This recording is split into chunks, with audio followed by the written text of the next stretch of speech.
नमस्कार, अस्सलाम वालेकुम। हेलो फ्रेंड्स, अगर आपको मेरी ये वीडियो पसंद आती है तो इसे लाइक करें और चैनल को सब्सक्राइब करें।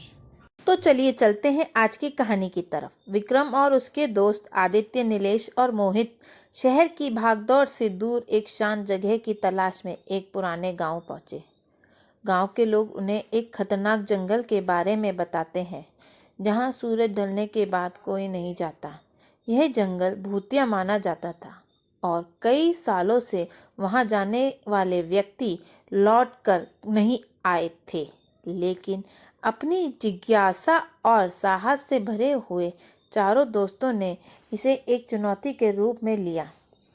अगली रात वे सब मिलकर जंगल के अंदर जाने का फैसला करते हैं। हाथ में टॉर्च और दिल में डर छुपाए वे जंगल की ओर बढ़ते हैं। शुरुआत में सब कुछ सामान्य लगता है।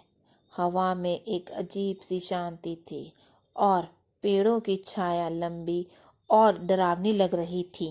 जंगल के भीतर जाते ही टॉर्च की रोशनी कमजोर पड़ने लगी और चारों के बीच एक असहज खामोशी फैल गई। अचानक विक्रम ने सुना कि पीछे कोई चल रहा है।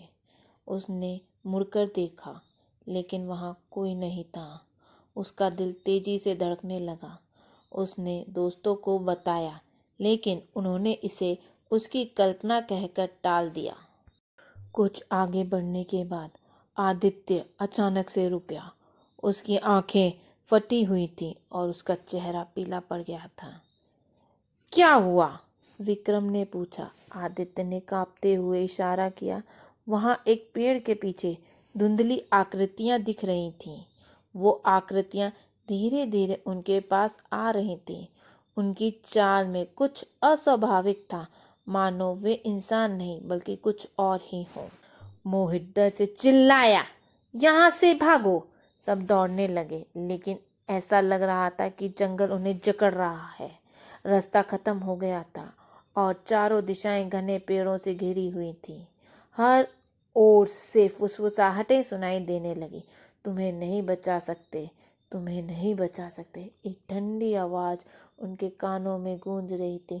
नीलेश ने पीछे मुड़कर देखा और उसके सामने एक भयानक विकृति चेहरा प्रकट हुआ। उसकी चीख ने पूरे जंगल को हिला दिया। अब वे सभी बुरी तरह से डर चुके थे। उनके सामने भूतिया आकृतियां मंडरा रही थीं। आखिरी पल में विक्रम ने एक पुरानी मंदिर की टूटी हुई दीवार देखी। वह दोस्तों को खींचते हुए वहां पहुंचा। किसी तरह मंदिर की सीमा ने उन्हें उन आत्माओं से बचा लिया। वे रात भर छिपे रहे, कांपते हुए। सुबह हुई और वे वापस लौटे। उनके चेहरे पर डर की छाप थी। गांव के बुजुर्गों ने कहा, तुम बच गए, लेकिन हर कोई इतना भाग्यशाली नहीं होता। उस दिन के बाद वे फिर कभी उस जंगल का नाम भी नहीं ले पाए। इस कहानी से हमें यह सीख मिलती है कि कभी कभी जिज्ञासा खतरनाक हो सकती है और हमें बुजुर्गों की चेतावनियों को हल्के में नहीं लेना चाहिए। धन्यवाद।